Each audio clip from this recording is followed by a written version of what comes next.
एक बहुत पुरानी कहावत है कि उसने खुद अपनी कब्र खोद ली। इस कहावत का मतलब ये होता है कि जानबूझकर कोई शख्स किसी ऐसी चीज़ में फंस जाए जो उसे पता है कि ऐसा करने से ये हो सकता है, लेकिन वो फिर भी करता है। तो यानी सब कुछ जानते हुए उसने अपनी कब्र खोद ली। कुल मिलाकर इस मुहावरे का मतलब यही है। लेकिन अगर मैं आपसे ये कहूँ कि हमारी इसी दुनिया में, बल्कि हमारे इसी देश में एक शख्स ऐसा जिसने इस कहावत को सच कर दिखाया, उसने जीते जी अपने हाथों से अपनी कब्र खोदी। न सिर्फ कब्र खोदी बल्कि कब्र खोदने के बाद उसने एक न्यूज़ एजेंसी को इंटरव्यू भी दिया था। मौत से पहले का वो इंटरव्यू, हालांकि उसकी भाषा जुबान अलग है, लेकिन इस इंटरव्यू में वो जो भी कहा वो आपको अभी सुनाता हूँ। जो उसने कहा कि मैंने करीब 5 घर बनाए, एक चर्च बनाया और अब मैं खुद अपनी कब्र बना रहा हूँ। उसने ये भी कहा कि ये कब्र बनाते हुए जो वजह है उसकी वजह से तो उदास हूँ, लेकिन मैं बहुत खुश हूँ। और खुश इसलिए हूँ क्योंकि मुझे पता है कि मेरी मौत के बाद मेरी आखिरी मंजिल कहाँ पर होगी, मैं आखिर में कहाँ पे रहूँगा, उस जगह के बारे में, उस लोकेशन के बारे में मुझे सब कुछ पता है। उम्र 80 साल और इनका जो नाम है वो है नक्का इंद्रैया। नक्का इंद्रैया ने साल भर पहले पीटीआई को ये इंटरव्यू दिया था और उसमें उन्होंने ये बात कही थी और तभी वो सुर्खियों में आए थे। अब ये तस्वीर भी देखिए, जिस कब्र की वो बात कर रहे हैं इंद्रैया, जीते जी वो शख्स जो अपनी कब्र खुद खोद रहा है और उसके बाद फिर उसने कुछ मजदूरों की भी हेल्प ली, यही वो कब्र है। अब तीसरी तस्वीर उन्हीं इंद्रैया की, अभी संडे को लास्ट, मतलब आज 13 है, 9 जैन को उनकी मौत हो गई। मौत के बाद पूरा गांव इकट्ठा हुआ और फिर उन्हें ले जाकर उसी कब्र में दफना दिया गया जिस कब्र को उन्होंने अपने हाथों से खोदी थी 1 साल पहले। जब इंद्रैया ने यह काम शुरू किया तो धीरे धीरे पहले गांव के लोगों को बड़ा अजीब लगा, फिर बाकी लोगों को, और बहुत सारे लोग तो सिर्फ इंद्रैया से मिलने चले आते थे कि ये कैसा शख्स है जो जीते जी अपनी कब्र खोद रहा है और वो भी अपने हाथों से। तो ये सारी तस्वीरें आपने देख ली। अब पूरी कहानी और इस कब्र खोदने के पीछे की वजह आपके सामने है। नक्का इंद्रैया तेलंगाना के लक्ष्मीपुरम गांव के रहने वाले, बचपन से ही बहुत सारी तकलीफें उठाई। जब 10 साल की उम्र थी तब इंद्रैया के पिता की मौत हो गई। पूरी जिम्मेदारी सर पर आ गई और कोई घर चलाने वाला नहीं था। जैसे तैसे करके उन्होंने गुजारा किया, थोड़ी पढ़ाई भी की। फिर बड़े हुए तो गांव के आसपास के कुछ लोग दुबई में काम करते थे, कंस्ट्रक्शन के फील्ड में। तो उनसे पता चला कि वहाँ थोड़ी ज़िंदगी बेहतर है, पैसे अच्छे मिलते हैं। तो इंद्रैया दुबई पहुँच गए। अब दुबई ही उनका घर था। करीब 45 साल तक इंद्रैया दुबई में रहे और इन 45 सालों में वहाँ उन्होंने नौकरी की, पैसे जमाए, पैसे बचाए। इस दौरान में उनकी शादी हुई। शादी के बाद 4 बच्चे हुए और लगभग ज़िंदगी अब पटरी पर ठीक ठाक चल रही थी। 45 साल की नौकरी के बाद जब अब इंद्रैया को लगा कि शरीर साथ छोड़ रहा है, उम्र हो चुकी है, तो वो बूढ़े होकर दुबई से वापस अपने गांव लक्ष्मीपुरम लौटते हैं। लौटने के बाद अब परिवार ठीक ठाक बढ़ा, 4 बच्चे। धीरे धीरे हर एक की शादी करते हैं। दुबई से जो कुछ कमाया उसको उन्होंने बचाया था, वो बड़ा काम भी आया। बच्चे भी पढ़ लिख कर अपनी अपनी ज़िंदगी में सेटल हो चुके हैं, लेकिन इंद्रैया ने अपनी जिम्मेदारी निभाई। उन्होंने अपने 4 बच्चों की शादी की। ख़ानदान के कुछ और 5 अलग लोग थे। इससे पहले उन्होंने अपनी बहनों, उन सब की भी शादी की। अपने हाथों से उन्होंने कुल 9 शादियाँ की और उसमें पैसे लगाए। इस दौरान में चूँकि वो कंस्ट्रक्शन फील्ड से थे, उन्होंने 5 स्कूल बनाए गांव लौटने के बाद, एक चर्च बनाया और सब कुछ ठीक चल रहा था इंद्रैया की ज़िंदगी में। लेकिन तभी करीब 2 साल पहले इंद्रैया की पत्नी की डेथ हो गई। इंद्रैया के जो बच्चे थे वो सब सेटल थे अपनी अपनी ज़िंदगी में, अपनी अपनी पत्नियों के साथ। इंद्रैया की ज़िंदगी गुजर रही थी अपनी पत्नी के साथ, दोनों बुजुर्ग घर में रहते, एक दूसरे का सहारा बने हुए थे। और एक 60 साल के करीब साथ था दोनों का। पत्नी के जाने के बाद अब इंद्रैया की ज़िंदगी बदल गई। उन्हें बहुत खालीपन और सूनापन का एहसास होने लगा। जो उनकी जीवन की साथी थी अब वो उनसे दूर जा चुकी थी।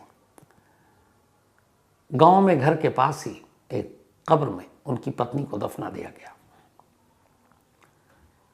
इंद्रैया, बच्चे, रिश्तेदार आए, मौत के बाद कुछ दिन रहे, लोग साथ में थे, रिश्तेदार, बच्चे, बहू, पोते, पोतियां। तो कुछ वक्त तो ठीक भी था, लेकिन जब वो लोग अपनी अपनी ज़िंदगी में वापस लौट कर मशगूल हो गए, फिर से इंद्रैया एक बार तन्हा हो गए। और इस तन्हाई में उन्हें अक्सर अपनी बीवी की याद आती। तो वो घर में मन लगता नहीं, वो घर से बाहर निकलते और जाकर अपनी बीवी के कब्र के पास बैठ जाते। फिर वहाँ पर उन्हें कुछ सुकून सा महसूस होता। अब ये रूटीन बन गया उनका। वो उठते, घर के काम करते, उसके बाद अपनी पत्नी के कब्र पर जाते, वहाँ उसकी सफाई करते, कई बार कब्र को धोते, फिर उस पर फूल वूल लेकर जाते। उस जगह पर सिर्फ उनकी पत्नी का कब्र था और वो जगह उन्होंने बाकायदा पैसे देकर लिया था। धीरे धीरे हुआ यह कि इंद्रैया को अपनी पत्नी के कब्र पर जाना और वहाँ बैठना, घंटों यूं ही बस कब्र को देखना, कुछ सोचना अच्छा लगने लगा। उन्हें सुकून मिलने लगा। जो दुख दर्द था, जो तन्हाई का एहसास था, वो दूर होने लगा। उन्हें लगा कि वो अपनी पत्नी के करीब हैं।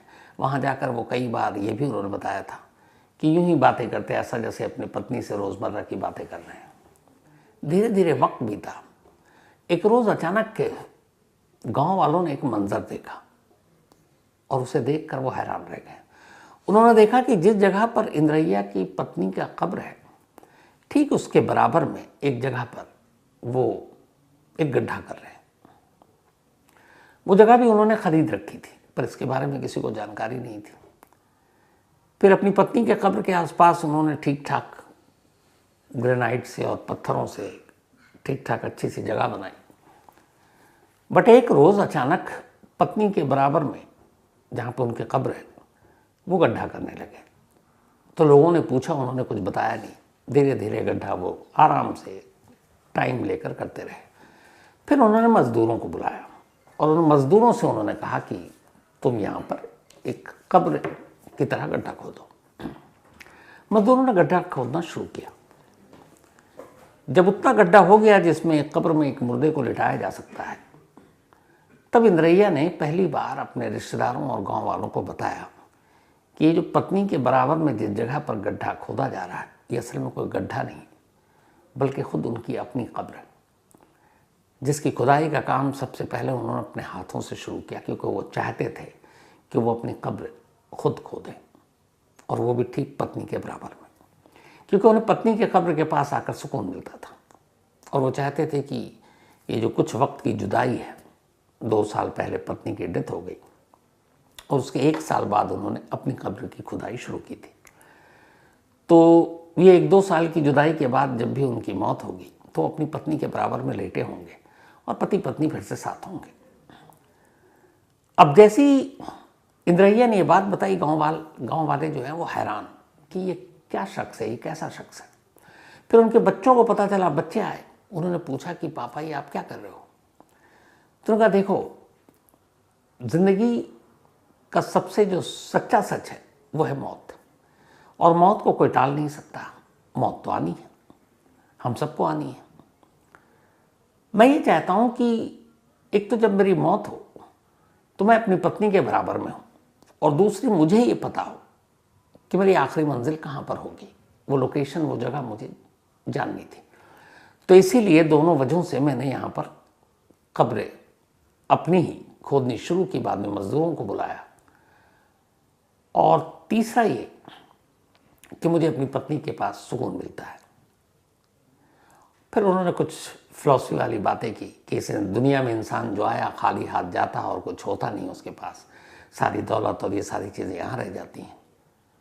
तो उन्होंने ये बात बताई और साथ ही अपने बेटों को एक बात और कही उन्होंने कहा कि जब मेरी मौत हो तो मैं ये नहीं चाहता हूँ कि मेरी मौत की खबर सुनकर तुम लोग अफसोस करो और उस अफसोस और गम की घड़ी में तुम्हें कोई परेशानी उठानी पड़े कि पिता की मौत हो गई, अब उनको कब्रिस्तान ले जाना, उनको दफनाना है, उनके लिए कब्र खुदवानी है।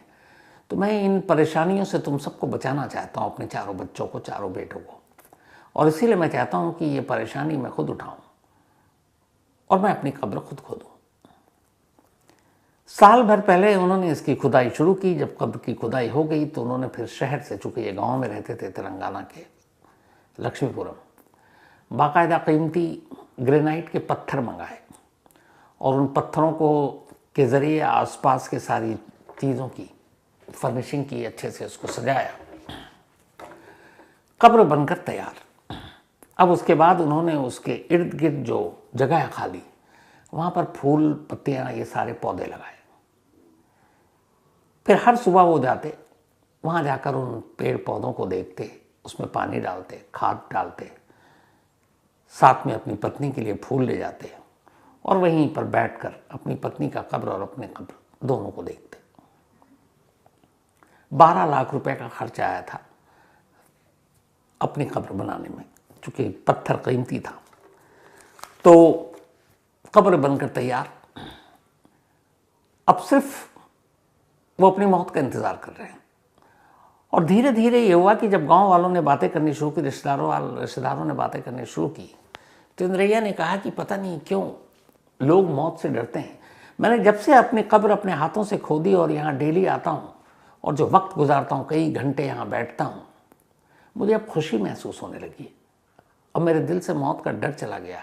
क्यों? क्योंकि मैं हर रोज़ अपनी उस जगह को देखता हूँ जो मेरी आखिरी और परमानेंट मंजिल है, कब्र, यहीं लिटाया जाना, उसके बाद जो भी है। तो अब मेरे अंदर से डर और मौत का खौफ निकल चुका है। अब तो ये है कि ऊपर वाला जब बुलाएगा मैं यहीं आऊँगा, बराबर में मेरी पत्नी है, ये आसपास फूल खिले हुए हैं, सब कुछ है। तो अब मेरे लिए कुछ अफसोस की बात नहीं है और मैंने अपनी ज़िंदगी बहुत अच्छे से जी। ये बातें दूर दूर तक तेलंगाना में पहुंची। बहुत सारे लोग तो देखने के लिए आते थे कि एक जिंदा शख्स, उसकी कब्र कैसी होगी जो उसने अपने हाथों से खोदी है। फिर धीरे धीरे वक्त बीता। आखिरकार 9 जनवरी, संडे का दिन, बल्कि 9 नहीं, 11 जनवरी, माफ़ कीजिएगा, संडे का दिन, 11 जनवरी की रात इंद्रैया सोते हैं और सुबह उठ नहीं पाते। 80 साल की उम्र हो गई थी और तब भी बिल्कुल सेहतमंद और ठीक फिट थे। संडे की सुबह भी वो उसी जगह पर गए जहाँ उन्होंने अपने हाथों से कब्र खोदी थी। रोज़मर्रा रूटीन का वही काम किया, पौधों पे पानी डाला, आसपास की सफाई की, घास फूस देखा, पत्नी की कब्र पर फूल चढ़ाए, फिर वहाँ बैठे घंटों और उसके बाद उठकर अपने घर लौट आए। फिर रात को सोते हैं और संडे की सुबह उनकी आंख नहीं खुलती। थोड़ा सा दिन ढलते ढलते खबर फैल जाती है कि जिस शख्स ने अपनी कब्र अपने हाथों से खोदी थी उसकी अब मौत हो गई है। चूँकि इंद्रैया पूरे इलाके में इस वजह से मशहूर हो चुके थे, खबर सुनते ही गांव के गांव उमड़ आया। लोग आए, परिवार के लोग आए, बच्चे आए।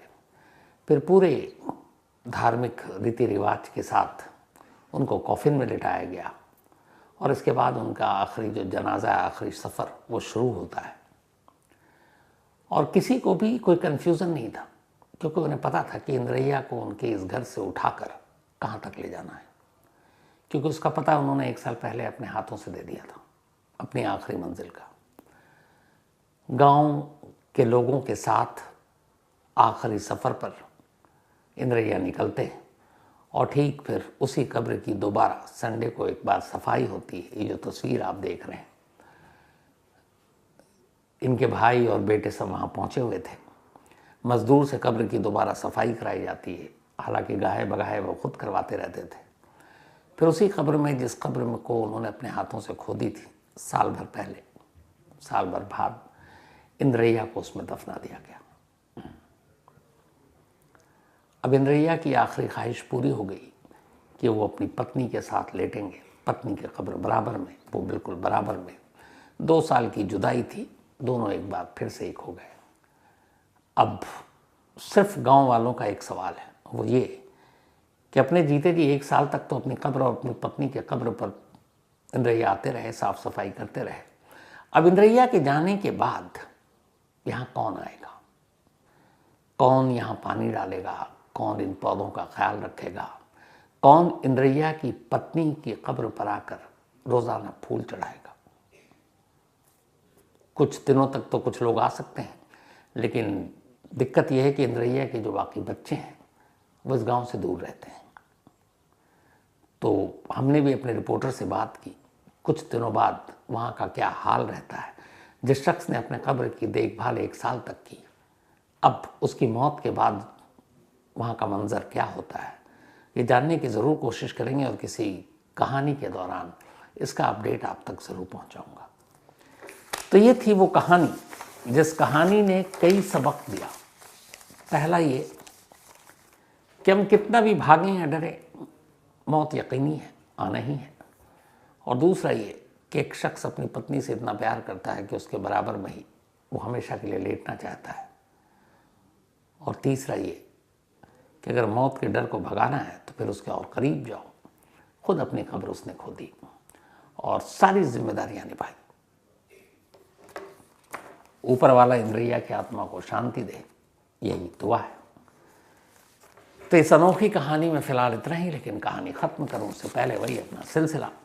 आज टेंजिन गावा इनका बर्थडे है, तो हैप्पी बर्थडे टेंजिन। और ये इनके दोस्त हैं, टेंडोल न्यूयॉर्क में रहते हैं, उन्होंने विश भेजा है। तो हैप्पी बर्थडे टेंजिन गावा एंड थैंक्स टेंडल। रानी मिश्रा, इनका भी बर्थडे आज, तो हैप्पी बर्थडे रानी। और ये देवांशु पांडे जी की बहन है। साथ ही रुबीना खान, इनका भी आज बर्थडे है, तो हैप्पी बर्थडे रुबीना। और ये मुर्शिद खान की वाइफ है। श्रेया, इनका भी आज बर्थडे है, तो हैप्पी बर्थडे श्रेया। और ये गुरमैल सिंह की सिस्टर है। साथ ही मोहन पांडे का भी आज जन्मदिन है, तो हैप्पी बर्थडे मोहन जी। और ये सुष्मिता पांडे जी के पतिदेव हैं।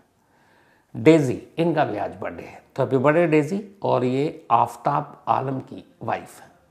साथ ही राम कुमार, इनका भी आज बर्थडे है, तो हैप्पी बर्थडे राम कुमार साहब। और ये गीतांजलि जी ने भेजा है, गीतांजलि जी के पतिदेव हैं राम जी।